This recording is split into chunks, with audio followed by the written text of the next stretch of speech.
Now, see if you can keep your focus. Yes.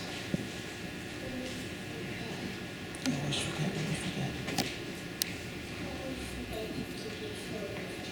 Okay, got it. Keep my focus. If I lose my focus. Anyway, Vacation Bible School, sorry. Grace to you all this morning and peace from God our Father. What happened? Hakuna Matata. Wait. I'm having a hard time keeping my focus.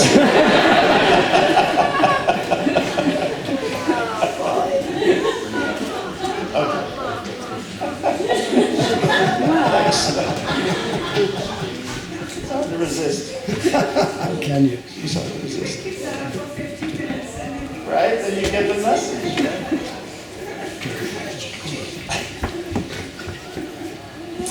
My poor son Luke was at a gathering of friends about a week ago.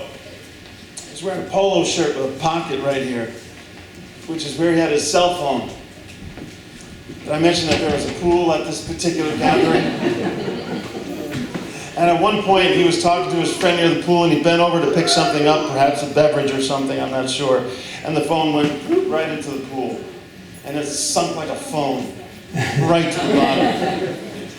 Totally fried. He brought it to the Apple store, he put it in the rice and all those things you're supposed to do. He brought it to the Apple store. They said, nope, your phone is dead.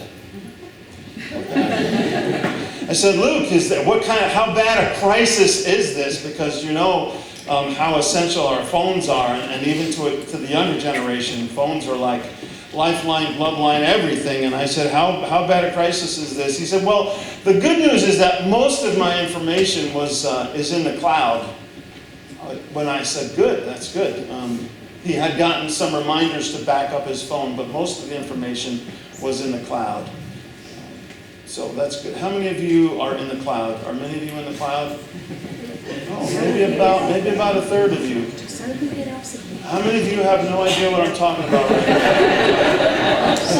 now? Okay, right. I suspected that might be the case. So the cloud is not a cloud.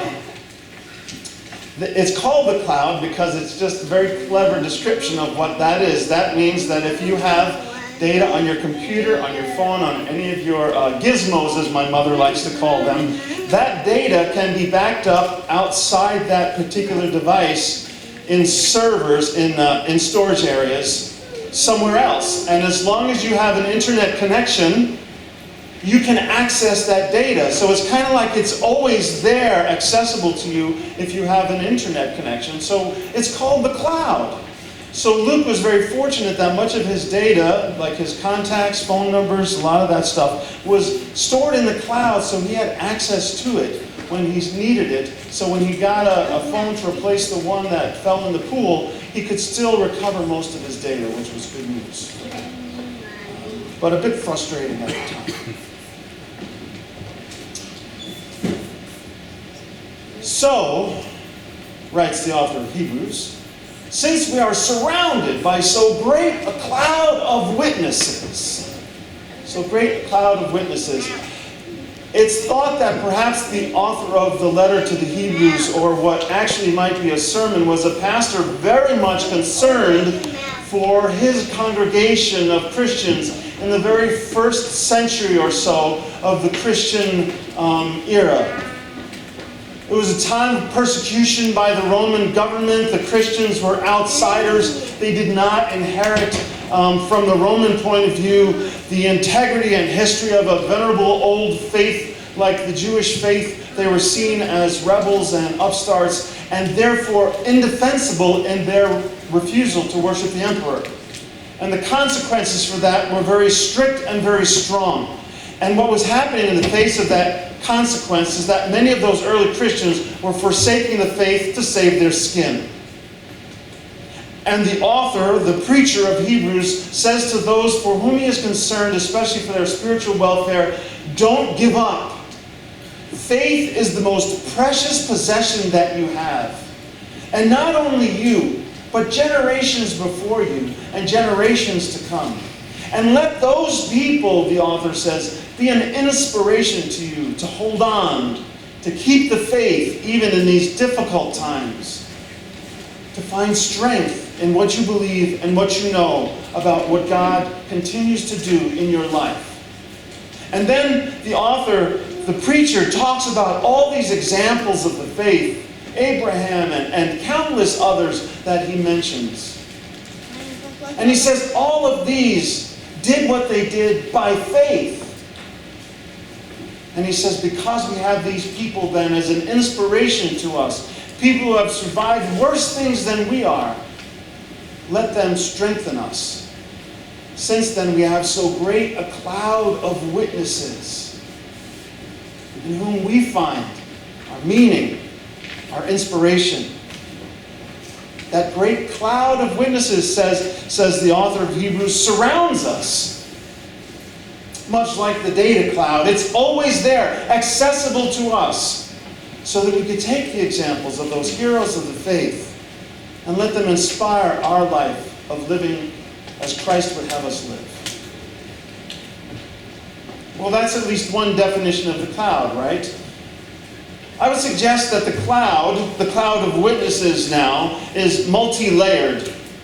Not only are there those great heroes of the faith, not only are there those great heroes from Scripture, but also from Christian history, but the cloud also consists of those people who have been witness to us of what it means to strive to be a follower of Jesus in the midst of our own challenges and hopes and dreams and frustrations. Those people who we could name, who taught us what it meant to be in relationship with God and to know God's love for us. And I'm sure you could all mention 4 or 5 people in your own experience who are part of that kind of personal cloud, who back you up when you need inspiration for the faith. People who showed you what it meant to hang on and trust God. They too are part of the cloud. Yesterday here at Emmanuel, we had a memorial service for Pastor George Hansen. Also a son of the congregation, right? He grew up here, right, Ed? Yeah, also a son of this congregation who later on heard the call to ministry. And the most compelling witness to his ministry was that he inspired people to know that God loved them. And with that inspiration, as Ed told us last week, they went out to love others. Many people made that witness about Pastor Hansen. And for them, he was part of that cloud of witnesses. That person who held on and inspired them to be faithful. To know that God was present in their lives. Aware of what was going on. And striving to help them, to support them, to sustain them, to pull them through. As the preacher in Hebrews says, by faith, we find our identity, our meaning, our purpose, our strength, our hope, our future. So we have at least 2 clouds. We have the great cloud of heroes that sometimes, at least when I read about their lives, feel a little bit, wow, I wish I could be like that. They're such great heroes of the faith. But then we have our own personal cloud of witnesses who are an inspiration to us and who keep us strong and keep us inspired and encourage us in our walk of faith. There's another layer to that cloud, though, and I heard some pretty powerful testimony about this other layer of that cloud, and that is to say that you all are also that cloud of witnesses that surrounds us. Each and every one of you becomes that cloud of witnesses that helps us to keep the faith. I was talking to a woman who worshiped with us a few times, and she said, you know what, Pastor Paul, I just love coming to Emmanuel. Everybody's so welcoming, so friendly. I feel like I have a place here.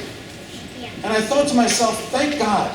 I believe that. I know that to be true. But the fact that it also touched this woman's life was an inspiration to me. You, the people gathered here this morning, are that cloud of witnesses.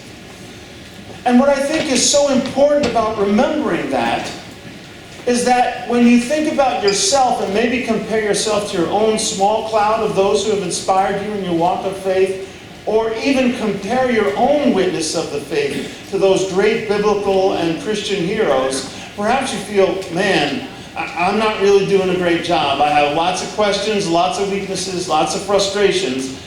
And yet, in the fact that you make yourselves available to God, that you would allow God at least to open yourself to God. You become an inspiration to others, and you maybe don't even know that. You may not even be aware of that. And yet together we create a community of a cloud of witnesses who help to give strength and hope to people who often feel weak and hopeless. And that's a powerful thing.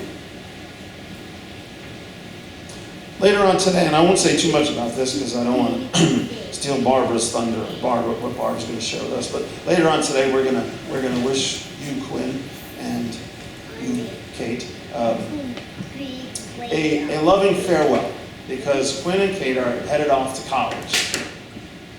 Are you excited about that? College? Are you a little bit scared? You're going to be on your own? Wisconsin? Yeah, that's pretty cool. And where are you going again, Kate? Scranton. Okay, good. So you'll be a little bit far from home. And all those things you kind of trusted and relied on, they're going to be a little bit further away, mom and dad, and loving siblings, right? They are, I know. It doesn't always feel that way.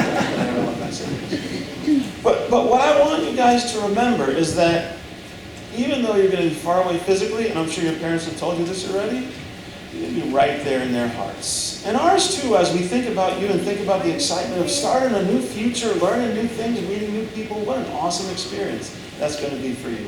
And you're not going to be alone. You're going to be surrounded by this great cloud of witnesses, the people here at Emmanuel who are going to be thinking of you and praying for you and hoping that things are going well. And then when you come back, we're going to be so glad to see you. Because you're part of that cloud. You're part of that community of the faithful gathered here at Emmanuel, even if you're far away. That wonderful cloud of witnesses of whom we are a part. That cloud that we need to be in touch with so that we don't lose our identity as followers of Jesus. So that we remember what's important. The wonderful Jewish poet Elie Wiesel, who himself experienced the trauma of the Holocaust, was asked at one point in his own life and work, given all that happened in the Holocaust, the destruction of so many of your people, the horrible experiences that you had, and the fact that so many other Jewish sisters and brothers have given up on the faith, why do you continue to believe and hold fast to a relationship with God? And he said these words that have been powerful witness for me. So many others before me have believed in the midst of their own challenges. Who am I, he said, to break the chain? Who am I to break the chain? Too often I think we get wrapped up in our own experience and we think that we're all alone by ourselves, that neither God nor other human beings really care or understand what's going on with us. And all we can see is our own struggle, our own frustration, our own difficulty, our own pain. And too often that can lead us away from the reality of a great community that wants to love us and care for us and strengthen us and walk with us as much as humanly possible. That's the community of the faithful. That's the community of the church. That's the community of those people who still strive to serve God in their own time, in their own way, with their own strength. That's the community of those gathered here, of that great cloud of witnesses out there in the world, of that great cloud of witnesses who have gone before us. By faith, we hold on in the midst of difficult times. By faith, we rejoice with one another at celebrations and accomplishments and new adventures. By faith, we know that God continues to walk with us in the midst of life and all of its ups and downs. And where do we get that message? From that great cloud of witnesses. I'm thankful for the cloud. Thank God for the cloud. Luke was very thankful for the cloud. But I'm thankful for a different kind of cloud. And I'm glad that you've all chosen to be here in worship today to back yourselves up to the cloud. To remember how important it is to hear the witness of that great cloud of witnesses who can speak faith to us in the midst of our challenges, so that we might speak that faith to others. To know together the love of God for us and then to share that love out there in the world. Thank God for the strength, the presence, and the witness of the cloud. Amen. Amen.